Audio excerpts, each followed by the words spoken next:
As you can tell by the thumbnail, I'm snowshoeing. I haven't had much chance to do any this year because of things going on. So before the snow completely melted away, I wanted to get out and do a little jaunt. I'm hoping to get out and do a few more before the snow is completely gone. Don't know if that'll happen, but I'm going to try. But I want you to take notice in this video of the snowshoes that I'm wearing. These are it. They're called Sherpa Snow Claws. The company is unfortunately no longer in business, but if you can find these used, they're a great snowshoe. They're one of the best aluminum frame snowshoes that I've found on the market. I got these from a secondhand store as a gift from the wife. I'm not a buy it brand new kind of guy. I believe if equipment is in good shape and it's used, there's nothing wrong with buying used. I like to save the money rather than spending brand new. I have my Crocs strapped in with my leg gaiters. Yes, I wear Crocs in the snow. That's the only footwear I wear, if I wear any footwear. So they're ready to go. These have some, they're called snow claws because they have some pretty good claws for digging in to ice and things of that nature.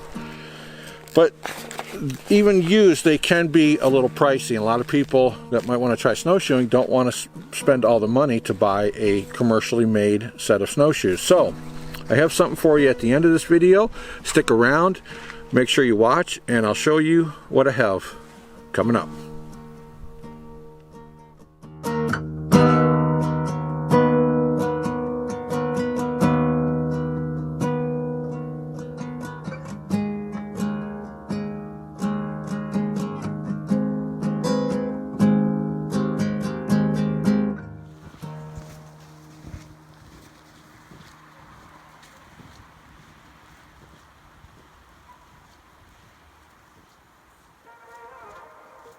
Getting near the end of winter.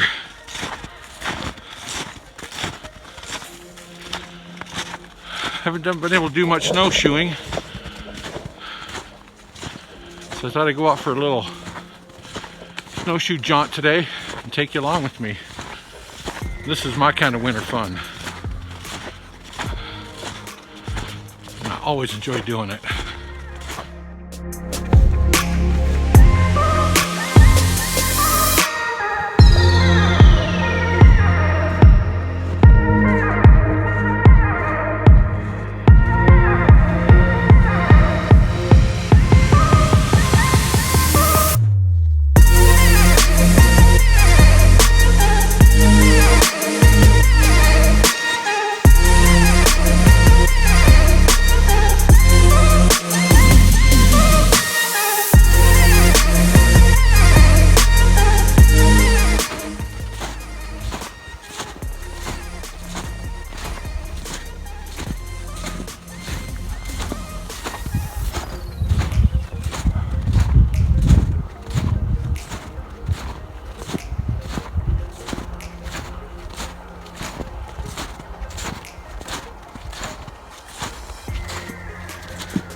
I hope you enjoyed that little jaunt through the snow. I know it wasn't very long. I just got out to get a little exercise, do a little trekking through the snow, be out in Mother Nature where I love to be.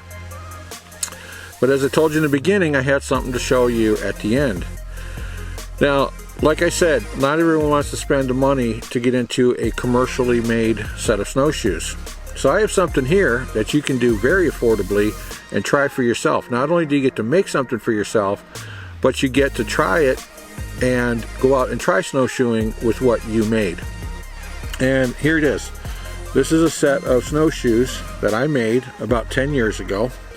They're made from 3/4 inch electrical PVC with some Schedule 40 plumbing connectors, a little bit of lawn chair webbing, some 1-inch webbing to hold the footboard onto the frame, and a little bit of rope to tie in to secure them to your feet. Now these do not have claws on them. I use these for what's known as backcountry snowshoeing, where I'm going across the powder. I'm not really on icy tracks and things of that nature. We don't have a lot of that here where I am, so these work really well. I am thinking about adding some kind of a spike design, maybe some long screws through here that act as claws like what you saw in the commercially made ones, but I haven't needed them so far. So at this point, I don't intend on doing that unless I really find I have to.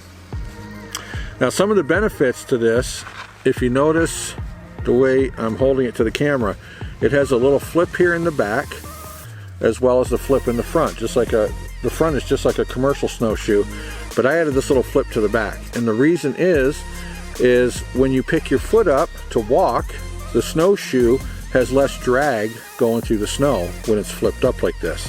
If it was flat, it would dig into the snow and you pull snow with you, where this tends not to do that. The other thing that this has that commercial snowshoes don't have under here is what's known as a limiter strap. So it limits the height of the snowshoe. So if I need to back up, when I pick my foot up, the snowshoe stays pretty well flat and I can glide back and forth if I need to go backward. It's much easier to go backward with snowshoes than turn around with snowshoes. Now let me show you the difference with the commercially made snowshoes.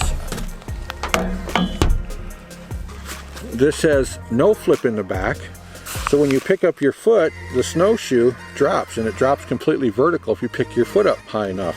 But wherever it hits in the snow when you're walking, that all gets dragged through the snow, and you drag a lot of snow with you. And when I'm backing up, if I pick my foot up again, they fall vertical, and this gets caught in the snow, and I can trip and fall backward. So that's a couple of modifications that I made to my homemade snowshoes that I think work a little bit better. Now these are, as you can see here, they're a little bit wider than the commercial snowshoes, so they display snow a little bit better, and they are a little bit shorter than the commercial snowshoes. Since I made them a little wider, I don't need them quite as long, so they're a little more compact as far as length goes to fit them in your vehicle and whatnot. These float on the snow, so to speak, really, really well. They work really, really well. I might replace this rope with some of this 1-inch webbing here to make some webbing that goes across to strap in, but for now, the rope works very well. But anyways, if you want to try snowshoeing, you don't want to pay for a commercial brand of snowshoe that can be expensive. Even at a pawn shop or secondhand store, they can be quite expensive. You can make your own. Now I can do a parts list for this, but I think I'm going to make a second pair, and when I make the second pair, I think I'll do the parts list then. If you want to see the parts and pieces for this set, let me know in the comments down below and I will make a parts list, or you can stay tuned for the how-to video to make your own homemade snowshoes. Thanks for watching. Glad you stuck around. We'll see you on the next one. And then, as always, journey on.